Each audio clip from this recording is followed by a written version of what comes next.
Dear students, I am Dr. Harban Singh from the Department of Business Administration, SPC Government College Ajmer. Last lecture की कड़ी में ही आज हम classification of companies का last part discuss कर रहे हैं। फोर्थ पार्ट है ये क्लासिफिकेशन ऑफ कंपनीज़ का, कंपनी का जो वर्गीकरण है उसको करने का। और ये जो वर्गीकरण है ये थोड़ा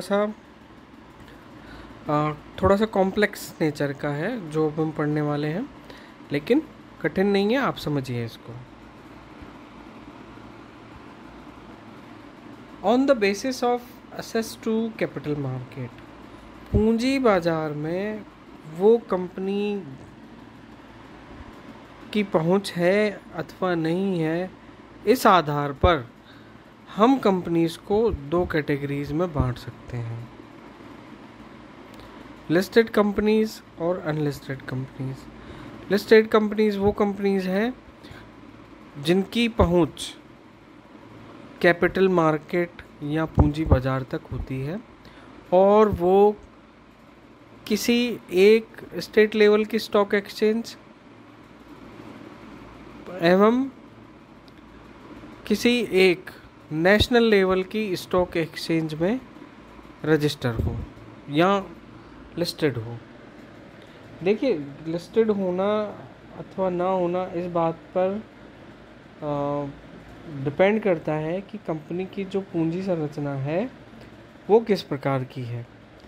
यदि पूंजी संरचना अधिक है, बड़ी है, अमाउंट बड़ा है पूंजी का, जिसमें कि शेयर कैपिटल इन्वॉल्व है,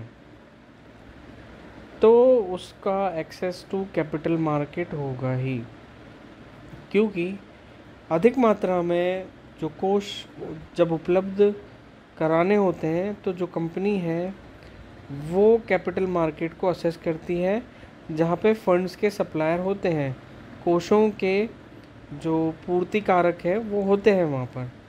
तो जो कैपिटल मार्केट है वो इसी प्रकार काम करता है कि वो एक ऐसा इंटरमीडिएट मार्केट प्लेस है जहाँ पर supplier of the funds and demanders of the funds available या वहाँ पर एक जगह मिलते हैं। जिनके पास पैसा सरप्लस में है, वो जिन्हें पैसा चाहिए उनको वो पैसा दे देते हैं और उसके एवज में इंटरेस्ट है या फिर और भी कोई फिक्स्ड या फ्लोटिंग चार्ज है वो चार्ज ले सकते हैं, जैसा भी उनका प्रतिरूप है। तो लिस्टेड कंपनीज वो कंपनीज हैं जो कि स्टॉक एक्सचेंज में रजिस्टर्ड हैं, लिस्टेड हैं और जिनके शेयर्स यानी कि पूंजी के जो बहुत सारे हिस्से हैं वो उस स्टॉक एक्सचेंज में ट्रेड होते हों।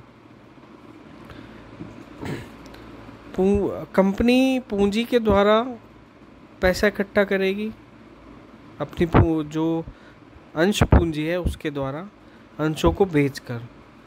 मान लीजिए किसी ने अंश खरीदा 10 रुपये में और उसे आज वो 10 रुपये देकर अंश खरीदता है, मान लीजिए कल उसे ज़रूरत पड़ गई उस 10 रुपये की, तो जो स्टॉक एक्सचेंज है उसके होने की वजह से वो अपने अंश को वापस बेच सकता है। ज़रूरी नहीं है कि 10 रुपये हो, वो 12 भी हो सकता है, वो 9 भी हो सकता है, वो 8 भी हो सकता है, वो 15 भी हो सकता है। जो भी मार्केट रेट होगी उसके हिसाब से वो अपने अंश पूंजी को बेच सकता है और अपनी लिक्विडिटी मेंटेन कर सकता है। कैपिटल मार्केट को माना जाता है कि ये जो मार्केट है उसका होना आवश्यक है किसी भी इकोनॉमी के लिए, क्योंकि ये एक बेसिस प्रोवाइड कराता है कंपनी को लॉन्च करने के लिए, उनके फंड्स को इकट्ठा करने के लिए और लिक्विडिटी को मेंटेन करने के लिए। तो ये जो कंपनीज़ हैं वो लिस्टेड कंपनीज़ कहलाती हैं। अनलिस्टेड कंपनीज़ जो स्टॉक मार्केट में लिस्ट नहीं है वो अनलिस्टेड कंपनीज़ होती हैं। वो सामान्यतया छोटी छोटी कंपनीज़ होती हैं जिनकी पहुंच कैपिटल मार्केट तक नहीं होती है।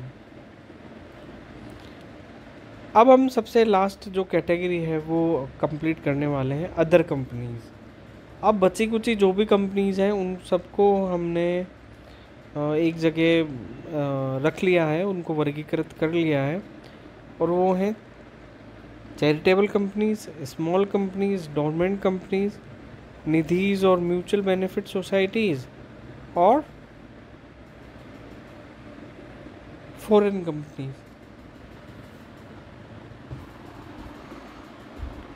चैरिटेबल कंपनीज वो कंपनीज हैं जो जिनके पास में चैरिटेबल कंपनी का लाइसेंस है, और इसको हम कभी कभी लाइसेंस्ड कंपनी भी बोल देते हैं। आपकी बुक में इसके बहुत सारी चीज़ें बता रखी है। INC 12 भरकर एप्लीकेशन होगी इसकी, फिर 14 में डिटेल जाएगी, 15, 16 और भरना पड़ेगा। चैरिटेबल कंपनी क्या है ये आपको पता होना चाहिए, लेकिन इसका जो फॉर्मेशन है वो जैसा कि नॉर्मल जो फॉर्मेशन होता है, अलग अलग फॉर्म्स में उसको लाइसेंस लेने होते हैं, तो सारी सूचनाएं उपलब्ध करवाकर वो लाइसेंस प्राप्त कर सकते हैं। तो चैरिटेबल कंपनीज़ वो कंपनीज़ हैं जो कि नॉन प्रॉफिट ऑर्गेनाइजेशन है, और वो सेंट्रल गवर्नमेंट को अपने उद्देश्य और उनकी मंशा इन दोनों को बताते हैं कि वो सामाजिक कार्यों के लिए जो उद्देश्य है वो ही कार्य करने के लिए है, व्यापार उनका उद्देश्य नहीं है। फिर आता है स्मॉल कंपनीज। स्मॉल कंपनीज का कैटेगरी जो बनाई गई है वो इस प्रकार है कि 2 कैटेगरीज हैं। पहली कैटेगरी में आप देखिए कि उनकी जो पेड अप शेयर कैपिटल है वो 5 करोड़ से ज़्यादा नहीं हो सकती, और जो टर्नओवर है वो 20 करोड़ से ज़्यादा का नहीं हो सकता। आपको बुक में 2 चीज़ें मिलेंगी पढ़ने के लिए। It has a paid up share capital with which does not exceed 50 lakh, 50 lakh से ज़्यादा नहीं, और एज में भी प्रिस्क्राइब। तो ये तो हमको याद रखना ही है। साथ में ये जो शेयर कैपिटल है वो 5 करोड़ से ज़्यादा नहीं हो सकती, और जो टर्नओवर है वो 20 करोड़ से ज़्यादा का नहीं हो सकता। और ये जो लिमिटेशंस हैं वो कोई होल्डिंग कंपनी या सब्सिडरी कंपनी, या फिर कोई भी कंपनी जो सेक्शन 8 के अकॉर्डिंग रजिस्टर हुई हो, या फिर कोई मतलब कोई दूसरी कंपनी जो स्पेशल एक्ट के द्वारा बनी हो, उन पर ये स्मॉल कंपनीज का जो क्लॉज है वो लागू नहीं होता है। नेक्स्ट आता है dormant companies. Dormant means inactive, जो अस्तित्व में आई लेकिन फिर उन्होंने अपनी रिपोर्टिंग नहीं की।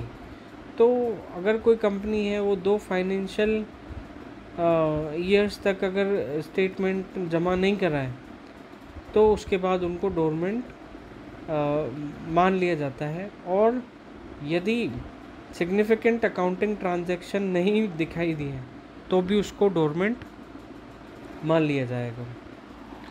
नेक्स्ट आता है निधीज और म्यूचुअल बेनिफिट सोसाइटीज़। आपने देखा होगा जो BCs चलती हैं, सब जने 500-500 रुपये, 1000-1000 रुपये जमा करते हैं, फिर एक जने को 10,000 रुपये इकट्ठे मिल जाते हैं, कुछ इस तरीके से। तो यहाँ पर निधि का मतलब ये है कि कोई ऐसी ऑर्गेनाइजेशन जो निधि के रूप में रजिस्टर हो, या और जो सेंट्रल गवर्नमेंट के रूल्स है उनके थ्रू कंप्लाई करती हो।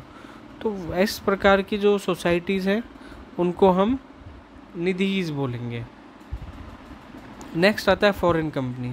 फॉरेन कंपनीज वो कंपनीज हैं जो इंडियन टेरिटरी से बाहर इनकॉर्पोरेट हुई हो और उनके ऊपर कोई भारी एक्ट लागू होता हो at the time of incorporation, लेकिन बाद में जब वो इंडिया में अपना काम काज चालू करेंगी, प्रवेश करेंगी, तब उनके ऊपर इंडिया के एक्ट ही लागू होंगे। तो ऐसी कंपनीज जो इनकॉर्पोरेट हुई हों, जिनकी शेयर इशू हुई हो बाहर, जिनके जो डायरेक्टर्स हैं वो बाहर के हों, तो उनको हम कहेंगे फॉरेन कंपनी है।